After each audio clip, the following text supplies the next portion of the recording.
기준금리가 인하하는 기조로 가게 되면 분명히 수혜를 받는 종목들이 존재합니다. 대표적인 것 중에 하나가 제약바이오예요. 그동안 반도체 쪽 그리고 기술주 쪽으로만 집중되고 있던 돈들이 제약바이오 쪽으로 넘어가려고 하는 움직임이 굉장히 강하게 나와주고 있어요. 모두 이제 매물대를 돌파하면서 매수 타점을 주고 있는 종목들입니다. 지금의 이제 주가 수준이 굉장히 기대가 되는 수준이라고 보시면 될 것 같아요. 상장 이래로 엄청 이렇다 할 만한 폭발력을 보여주지 못했었는데 이번이 그 폭발력을 보여줄 수 있는 시점이라고 보여주고 있습니다.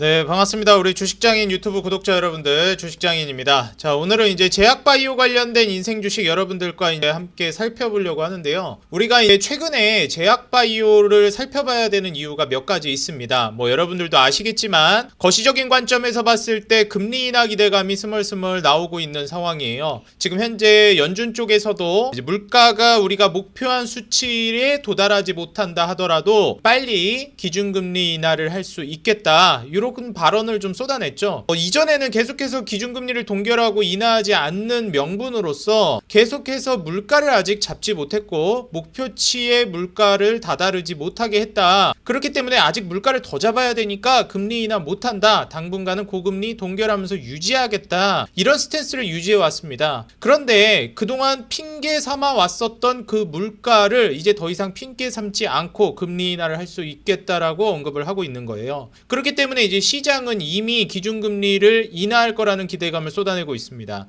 근데 여기서 정말 많이 혼란스러워 하시는 부분들이 뭐냐면 금리 인하할 거라는 기대감이 나오고 있는데 미증시도 흔들리고 반도체 기술주들 흔들리고 왜 그러는 거냐? 뭐 여러분들도 아시겠지만 그리고 제가 이전부터 계속해서 강조해 왔지만 기준금리를 인하하는 그 시점에는 경기가 안 좋다라는 명분을 계속해서 쏟아내야지만 그 명분으로 금리를 인하할 수가 있습니다. 물가는 사실상 기준금리를 더 올리지 않는 명분으로서 물가를 잡았다라는 걸 내세울 수 있는 거고 금리를 인하하는 건 경기 명분이 들어가 줘야 됩니다. 다시 말해서 경기가 침체되고 있기 때문에 이걸 살리기 위해서 이 큰일 난 지금 사태를 해결해야 된다라는 명분으로 금리를 인하하는 겁니다. 그렇기 때문에 금리를 올리거나 내리는 거, 금리를 동결하는 거는 상관이 없는데 금리를 올리거나 내리는 건 큰일 났다가 전제가 돼야 돼요. 그렇기 때문에 금리를 인상할 때는 물가 큰일 났다라는 명분으로 올리는 거고요. 금리를 인하할 때는 경기 큰일 났다라는 명분으로 내리는 겁니다. 왜냐면 금리를 인하하면 그래도 구조적으로 경기를 좀 이제 심폐소생을 할 수 있는 장치가 마련이 되니까요. 자, 그럼 이건 바꿔서 얘기하자면 시장에 계속해서 경기가 너무 안 좋다라는 이슈들이 쏟아져 나와 줘야 합니다. 그래야만 그 명분을 통해서 금리 인하를 할 수가 있거든요. 그래서 연준도 지금 뿐만이 아니라 앞으로도 계속해서 경기가 어렵다, 세계 경기가 침체다, 한계점에 왔다라는 이슈나 뉴스 기사들이 계속해서 쏟아질 가능성이 높습니다. 그리고 그로 인해서 뭐 고점 논란이라든지 뭐 기술주들이라든지 거품이 껴있는 종목들이 고점 대비해서 떨어질 가능성이 있어요. 하지만 여기서 변하지 않는 사실은 기준금리가 앞으로 인하하는 기조로 갈 거라는 겁니다. 기준금리가 인하하는 기조로 가게 되면 분명히 수혜를 받는 종목들이 존재합니다. 그게 누구냐면 대표적인 것 중에 하나가 제약바이오예요. 반도체도 올라갈 수 있겠지만 가장 대표적으로 제약바이오가 올라가는 이유 중에 하나가 뭐냐면 결국 이제 자본이 좀 투입이 되고 임상을 진행한다든지 이런 데 돈이 들어가고 자본이 좀 투입이 돼줘야 합니다. 그렇기 때문에 금리가 고금리로 가게 되면은 사실상 제약바이오는 좀 위축이 되는 게 사실이에요.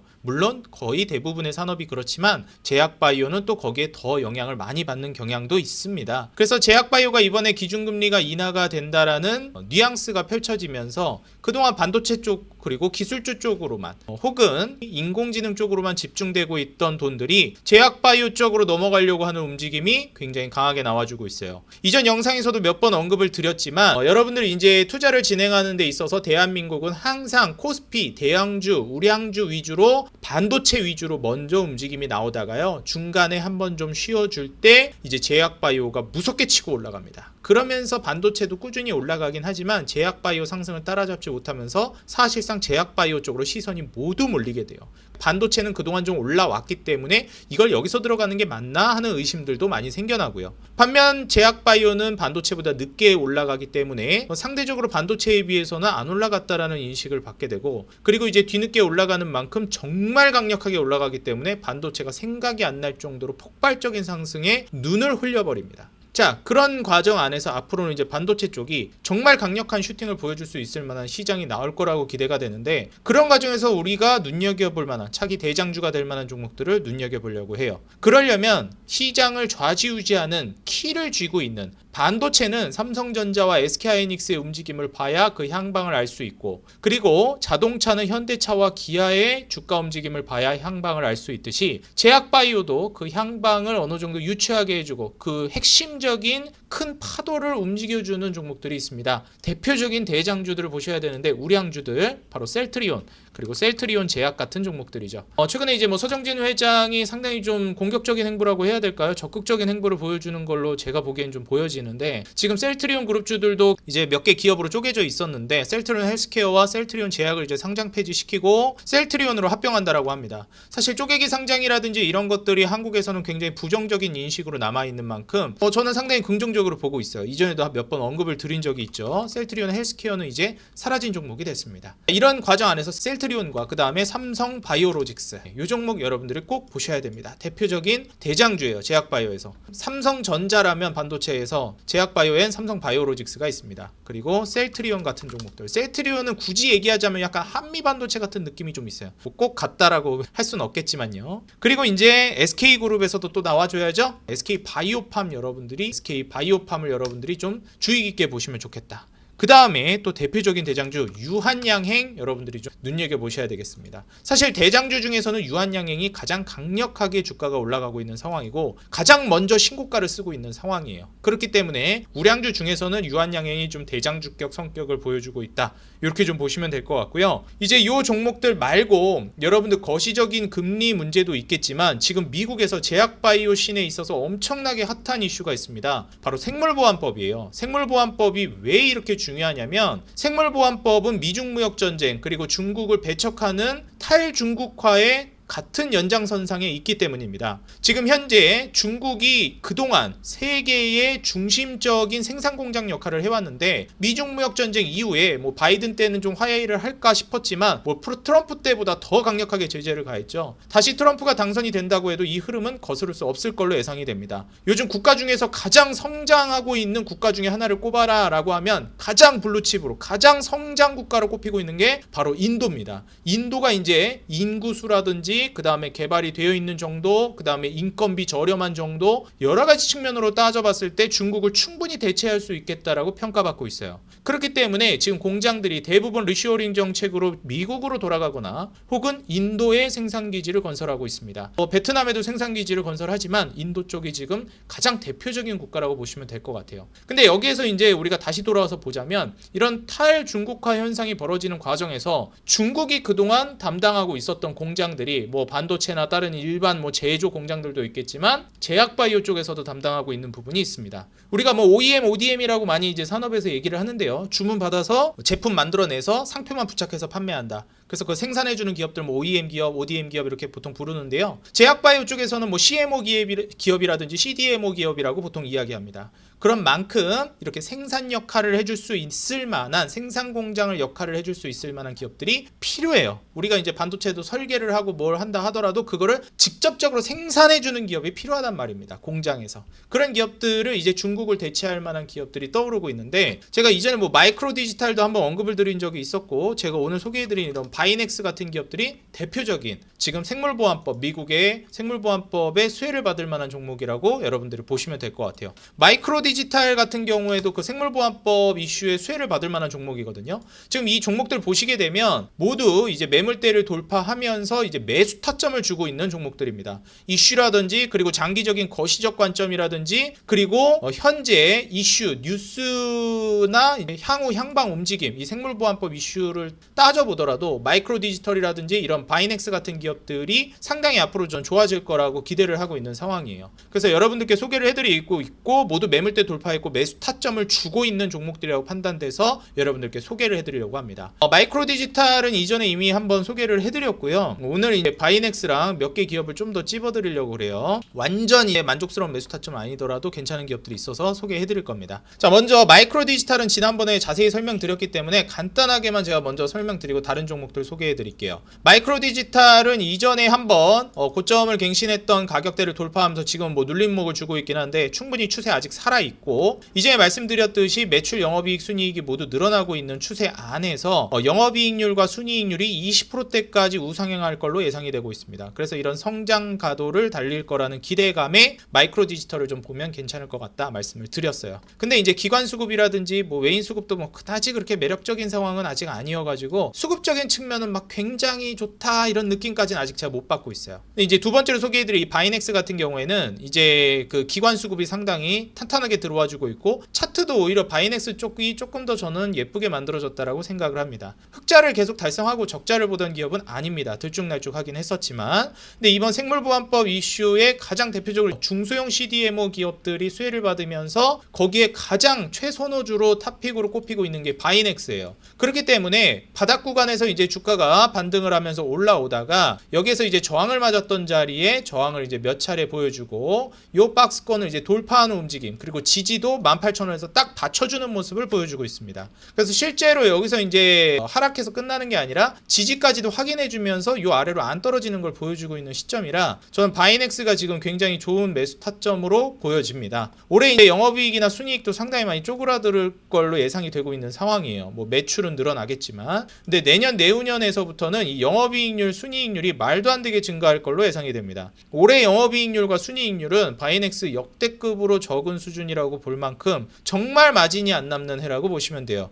근데 이제 내년 내후년으로 가면서 생물보안법이라든지 각종 이제 수혜를 받기 시작할 걸로 기대되면서 영업이익률이 뭐 거의 15%대까지, 그리고 순이익률은 12% 정도까지 증가할 걸로 기대가 되고 있습니다. 그런 만큼 물론 이때 2021년도에 순이익률이 엄청 높았기 때문에 이때 순이익률 14% 정도까지는 아니지만 영업이익률은 지금까지 달성했던 영업이익률 중에서 가장 높은 영업이익률, 순이익률도 사실 이때는 이제 어떻게 보면 영업으로 낸 순이익이 아니죠. 조금 이제 일회성 영업이 순이익이었기 때문에 이걸 조금 어느 정도 배제한다라고 보면 영업이익률과 순이익률이 내후년으로 가면서 이제 상당히 많이 개선이 될 거다, 이렇게 보시면 되겠습니다. 그리고 그런 와중에 이제 매출도 역대급으로 올라가고 1,500억대에서 이제 2,000억, 2,200억대, 그리고 영업이익이 무려 200억에서 300억대로 뛸 걸로 예상이 되고 있습니다. 지금 근 뭐 한 8년 동안, 한 5년 6년 동안 200억도 나온 적이 없었죠. 근데 이제 300억을 바라보고 있어요. 순이익은 무려 266억을 바라보고 있습니다. 재무추이를 통해서 조금 더 예전도 바라보도록 할게요. 예전에 뭐 2005년 뭐 이럴 때부터 2004년 이럴 때부터 보면 뭐 영업이익 순이익이 세 자릿수가 나온 지가 얼마 안 됐습니다. 21년도 뭐 이때부터 순이익은 세 자릿수가 나왔고, 예전에는 뭐 흑자 보면 다행인 기업이었어요. 근데 지금 이제 21년도부터 순이익은 세 자릿수를 몇 번씩 보여줬고, 영업이익은 19년도부터 세 자릿수를 보여주기 시작했습니다. 그러다 23년 그리고 올해 살짝 이제 눌림목을 주고 내년 내후년부터 폭발적으로 성장하기 때문에 사실상 바이넥스는 지금의 이제 주가 수준이 굉장히 기대가 되는 수준이라고 보시면 될 것 같아요. 상장 이래로 뭐 엄청 이렇다 할 만한 폭발력을 보여주지 못했었는데 이번이 그 폭발력을 보여줄 수 있는 시점이라고 보여주고 있습니다. 바닥에서 올라오고 있는 현재 시점에서 바이넥스 한번 여러분들 주의 깊게 보시면 좋을 것 같아요. 자, 그 다음에는 이제 동국제약, 이거 제가 설명드렸던 종목이기 때문에 이것도 간단하게 설명드리고 넘어가도록 하겠습니다. 동국제약은 사실 이제 제가 소개시켜 드릴 때는 완벽하게 매수 타점은 아니었어요. 제가 6월 29일 날 소개해 드렸는데 이때는 매수 타점이 아니었습니다. 제가 매수 타점 어디라고 그랬죠? 그렇죠. 이렇게 삼각형 패턴을 만들어 줄 때 이 삼각형 패턴의 상단 천장을 뚫어 줄 때 사는 거라고 말씀드렸습니다. 근데 뚫어 줬나요? 못 뚫어 줬나요? 뚫긴 했는데 윗골이 달았어요. 그럼 이거 완벽하게 뚫은 게 아닙니다.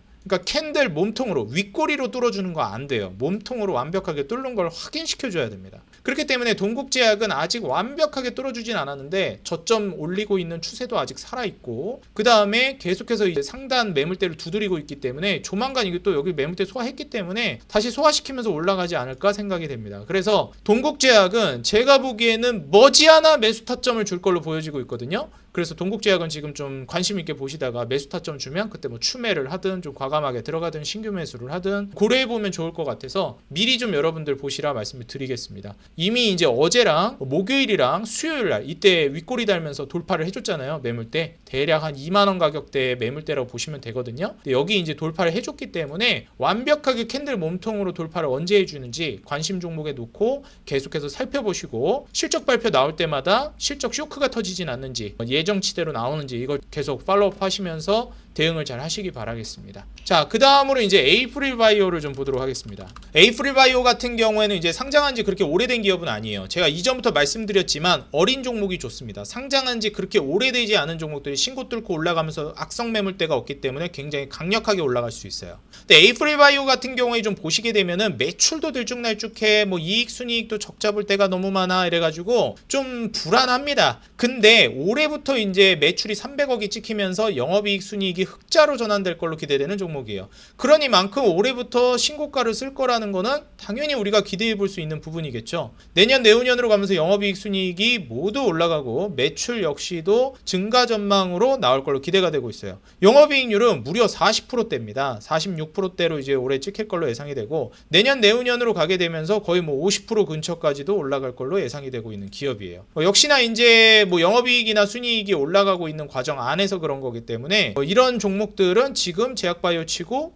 PER이 20배 요 정도? 저는 그렇게 크게 문제가 될 건 아니라고 봐요. 오히려 우리가 걱정해야 될 건 뭐냐면 지금 방금 보였죠? 요 컨센서스대로 안 나오는 게 문제예요. 요대로 나오면 요 종목은 충분히 투자할 만한 종목이에요.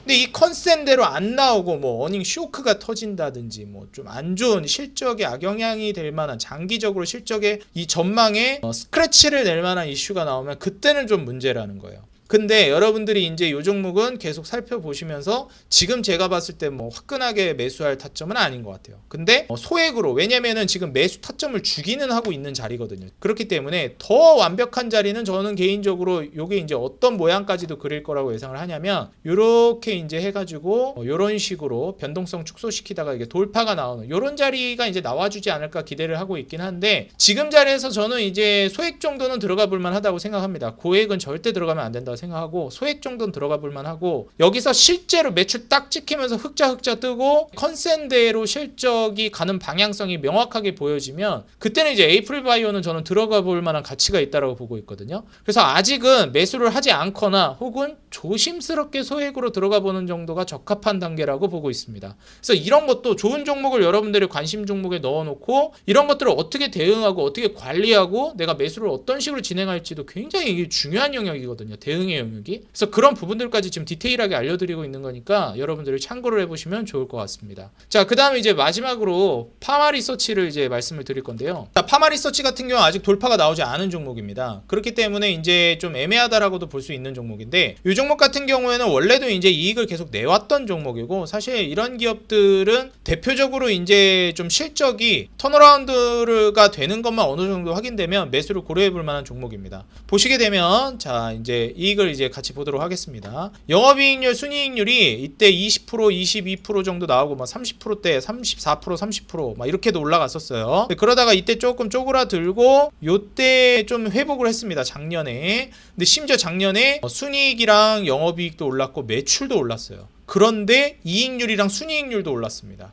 벌써 이제 작년부터 우리는 이거를 매수를 고려해 볼 만한 종목이었던 거예요. 반대로 주가는 역배열로 무너지고 있긴 했지만 충분히 작년부터 얘는 매수를 해봄직한 종목이었던 거예요. 그래서 실제로 작년 초에는 또 한번 올랐잖아요. 그죠? 올랐다가 조정 주고 지금 다시 온 상황이에요. 요 고점. 근데 이거를 돌파를 할 거냐 못 할 거냐를 우리가 판단해야 되는데 할 걸로 기대가 되죠. 이미 작년부터 턴어라운드가 됐고 올해 이제 매출 늘죠. 영업이익, 순이익 다 늘어날 걸로 기대됩니다. 여기서 이익률까지도 올라갈 걸로 예상이 돼요. 순이익률은 아니지만 근데 내년에는 순이익률, 영업이익률 다 올라갈 걸로 예상이 됩니다. 마찬가지 내후년도. 그러면서 실제로 영업이익과 순이익 절대적인 수치랑 매출 수치도 올라가고 있습니다. 그러니까 매출, 영업이익, 순이익이 늘어나고 그리고 매출에서 남겨먹는 마진율, 이익률이라든지 순이익률이나 영업이익률 자체도 올라가고 있어요. 그럼 이런 기업들은 실제로 이제 수요를 기반으로 하거나 충분히 이제 마진 개선을 해나가는 기업이기 때문에 이익의 질 역시도 좋고 외형 확장까지도 좋은 기업이에요.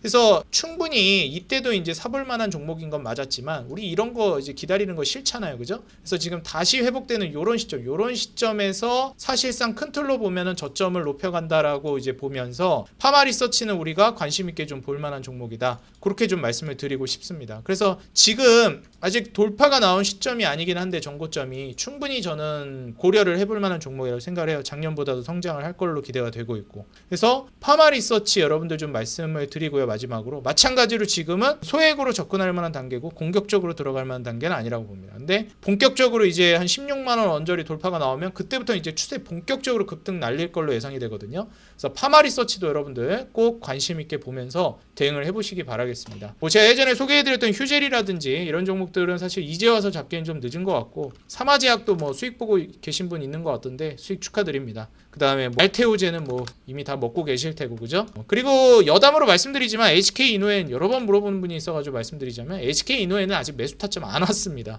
물론 선취매하는 관점에서 지금 자리 저는 매수해봄직한 좋은 자리라고 보는데 제 매매 기술상으로는 아직 매수 타점이 오진 않았다. 이렇게 여러분들이 참고하시면 될 것 같아요. 네, 오늘 영상 도움됐다 하시는 분들은 좋아요와 응원 댓글 달아주시면 감사하겠고요. 저는 다음 영상에서 더 돈되는 종목, 도움되는 정보로 찾아뵙겠습니다. 지금까지 주식장인이었습니다. 여러분들 행복한 하루 되세요. 감사합니다.